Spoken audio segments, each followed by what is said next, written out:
Did you know that Google personalizes many searches by city and Also Asked is the only tool to access live People Also Asked data at city level? Try for free at alsoasked.com.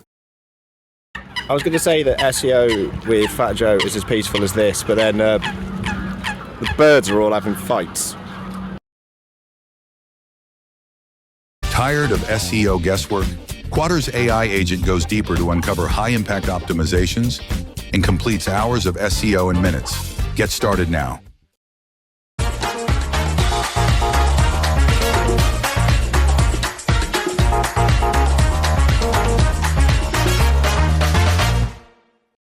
So I'm just going to get straight into it and thinking about, so my talk is more based around an overview, but looking a little bit more at creatives and how to use AI to make some of your creative a little bit more effective, but also saving time. Because how many of us in here are marketers?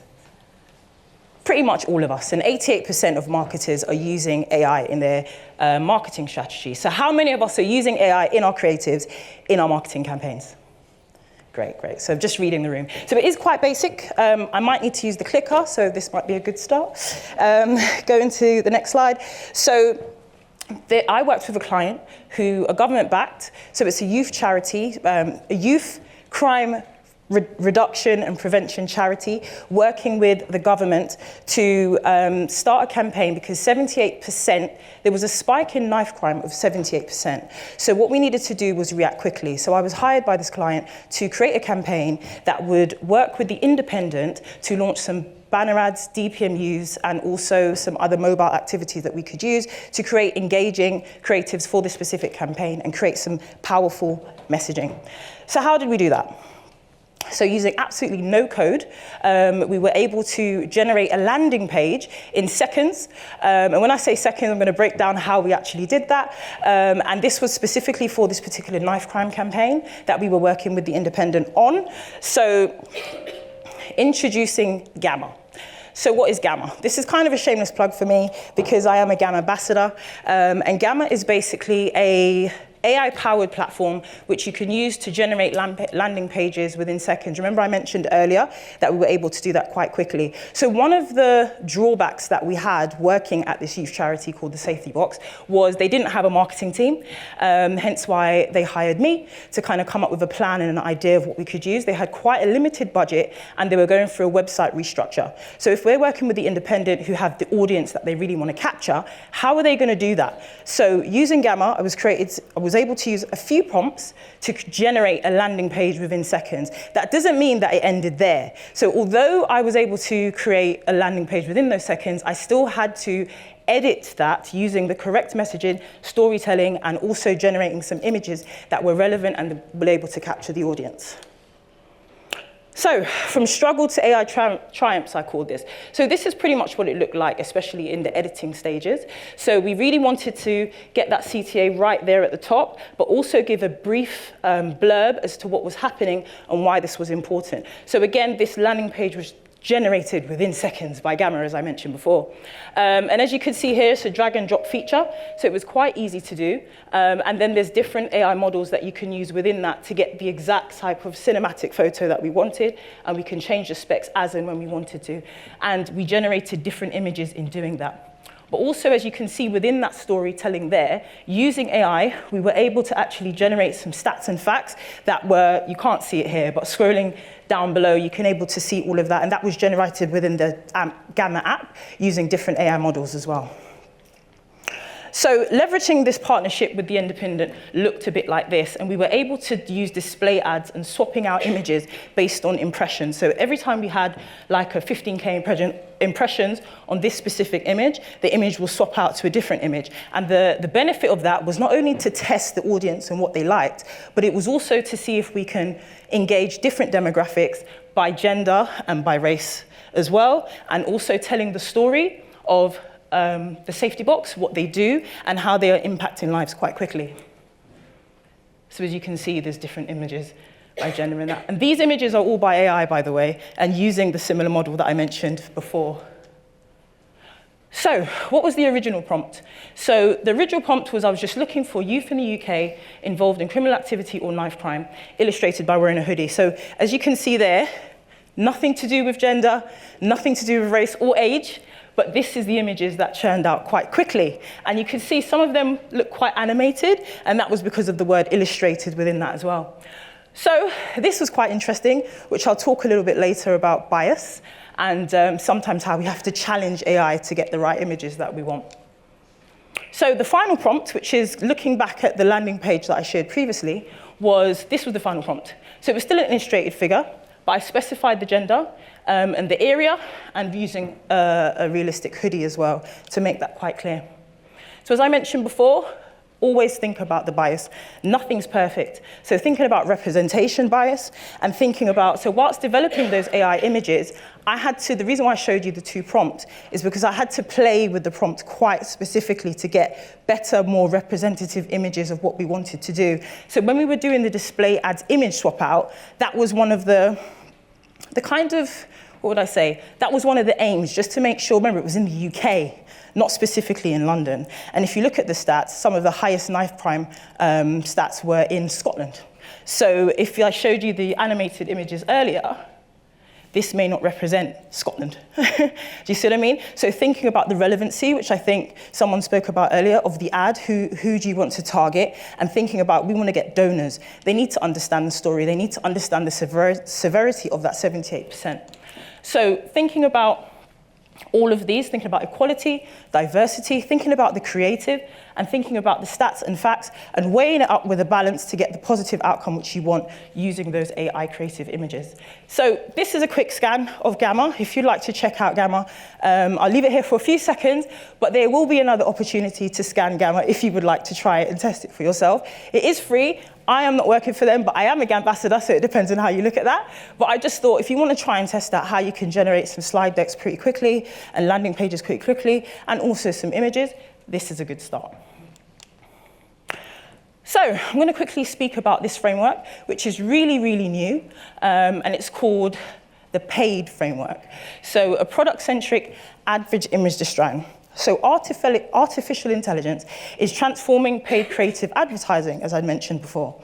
So it's optimizing audience engagement and also exemplifies this innovation using AI creative and effective images from all the different models that I explained before.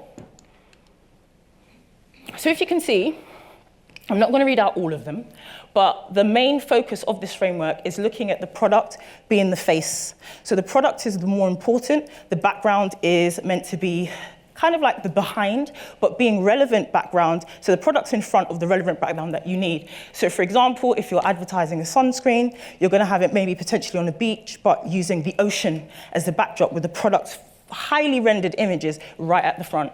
So again here, reiterated by clean backgrounds or environment tailored to the product's identity. Then you're going to have a contextual placement, hence when I talked about being on the beach, having that contextual image. I'm sure we can start to pick up a picture in our mind of what we can kind of put together to get that kind of image. Logo placement, so making sure that the logo necessarily isn't just highlighted as the main feature, but a standard kind of background feature whilst the product still remains in the outline. But the main message and what I spoke about earlier before is that emotional appeal. So we're thinking about how do we really capture that audience, the audience that we're looking for, really targeting their emotions and making sure that we're creating a narrative within that creative that does that. So this is all ways of streamlining creativity and productivity, focusing our efforts on product presentation. So I'm not sure if this is going to work, but I had a quick video that I wanted to share, which really encapsulates what I've been talking about, because that whole campaign was inspired by this ad by Pedigree. And I'm wondering if that's going to work.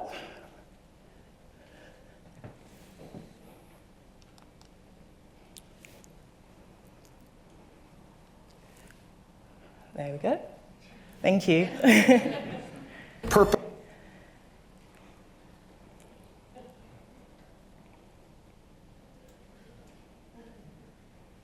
Should come up every time now. It's worth it. So if you like dogs. No?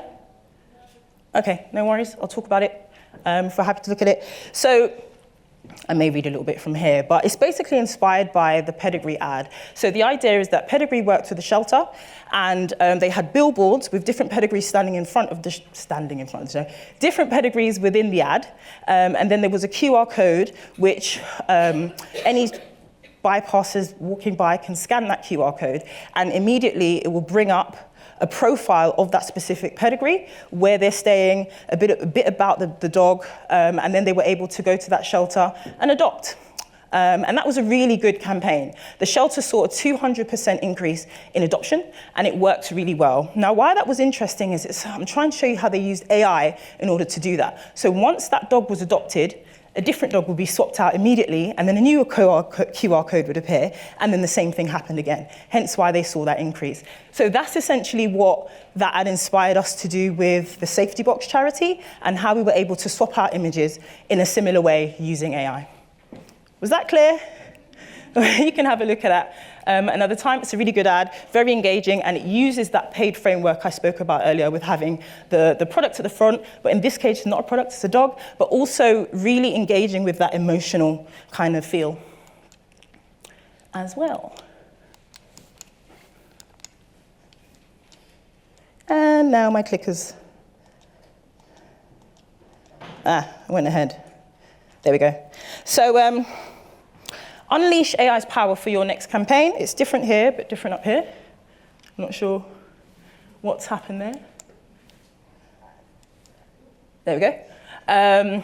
So unleashes AI's power for your next campaign. So thinking about personalisation. So that's a key component in AI, and that's the benefit that you have to be able to do that. So the old way of targeting was a little bit more thinking about demographics, but now we can think a little bit more about the behavioural and emotional approach.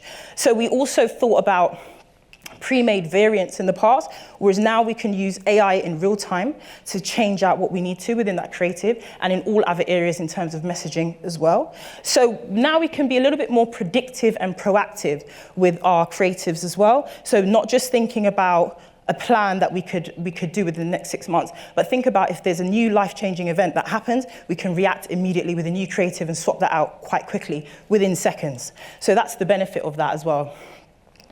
So 73% of marketers are still using AI for content generation. So this is changing, and it's probably going to increase as we look at that as well. So we compare our visuals with our written copy as well, which is what we do quite a lot, and that's also a benefit of that as well.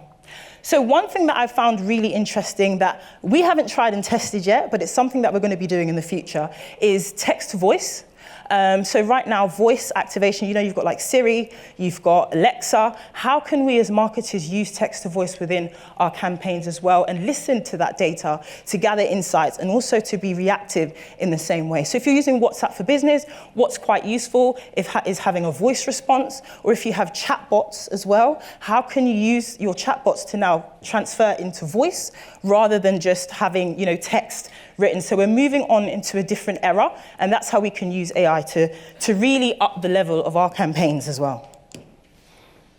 So we can use that within thinking about, a lot of us have been automating our workflows from the beginning of time, but how can we integrate AI within that? So we've got text to voice, we've got creating ads that are in real time, so making sure that our workflows and systems and using AI in that in order to make a streamlined campaign end to end. So I'm not sure if you saw the Coca-Cola ad that came out, Christmas ad that came out last year. It was the remake of their 1995 holiday ad, and they used AI completely. So it was almost like you're watching like an animated film. But there was some backlash around it because AI is still in its infancy in a way, and it's growing in terms of how we're going to be using it in the future. But you can still identify when AI is being used, right? So that was part of it. But the idea is that Coca-Cola realized that AI is the future. So they've partnered with Microsoft with a $1.1 billion deal to create more video ads of the same kind, and it's reduction teams, which, depending on how you look at it, there is some backlash around that, but the idea is that AI is here to stay, and Coca-Cola recognizes that and did a full-blown Christmas ad about it. So I would definitely advise you to check it out, and it was entitled Create Real Magic. That was really interesting. So remember, we know being at Brighton SEO and Hero Conference, we talk a lot, there's a lot of talk around SEO, but what about GEO, Generative Engine Optimization? I see that a little bit more of an extensive version of SEO, but it's still something to think about. When you want your brand, your product to come up within those, if you're using ChatGPT-4 or whatever model you're using, you'd want to come up within there quite straight away. So it's optimizing the content for AI-driven search engines, not just Google, although you'll still be doing a similar area for that, but thinking about AI, what type of prompts will your users be putting in or your audience be putting in that you want to make sure that you come up quite straight away. Focusing on the content and relevance and structured data. Now, this isn't new. It's just thinking about it a little bit more from an AI view. And 50% of marketers are prioritizing GEO in their marketing campaigns in 2025. Is anybody in this room using GEO at the moment or thinking about using GEO in their campaigns for the future? Okay, see some nods. We should, because it is the future, and that's how we're going to have to be doing that as well. So again, there's another opportunity to scan that Gamma app. So just as a quick recap, start small. Just think about ways that you can integrate AI, implement AI, and identify some of those areas where you could do that if you're not already doing that. Even in data insights, which I didn't speak about, but if you want to find out a little bit more about how your ads are running, what's doing the best, you can actually just use, I think, there's one called Copilot at the moment, which I'm just throwing brands out there, should be paid for this. But you can use them to also identify ask prompts about questions about the data, about the ads that you're already putting out there, what's working, what isn't. And then it will churn out the data that you need to know quite immediately and in seconds as well. So it's really just reducing that time. So is your brand ready to let AI take the creative lead? Are you already using AI in your creatives for your ads? I know I am, because I just shared a few there. There's, just 1 and 2 hands up there, but we should be doing that a lot more. There are different ideas of how we could use AI. I'm not sure if you've seen a lot of Instagram ads at the moment, and then you're seeing a human, but their mouth is moving quite strange, and you figured out it probably is AI. Well, that's going to happen a lot more, and as the models become a little bit more intelligent and a little bit more sophisticated, you're going to start seeing that being the norm. But as I think it was Simran who said earlier, making sure it looks as human and realistic as possible is the goal. It doesn't mean it's going to replace jobs or replace influencers, but let's be real, there is a case where that could happen, but it would not necessarily be replacing, just using it in a different way. So finally, just quickly, who am I and how did I get here? So Amy introduced me a little bit before, but just to give you a bit of background, I'm working for cancer research under Cancer Tools at the moment as digital marketing manager, but I have worked with WGSN, which I'm not sure if you've heard of before, but from a brand perspective, they are the trend forecasters, and they are the ones who trend what's going to happen and what is to come in marketing within the next 5 to 10 years. And in life science, worked at Biorad, and I'm still in that science space, and also BioLine as well. And I do have a freelance company called Ebony Her, which is how I work with some clients on the side, and that's me doing some more talks as well. So that's a little bit about me. Thank you for listening.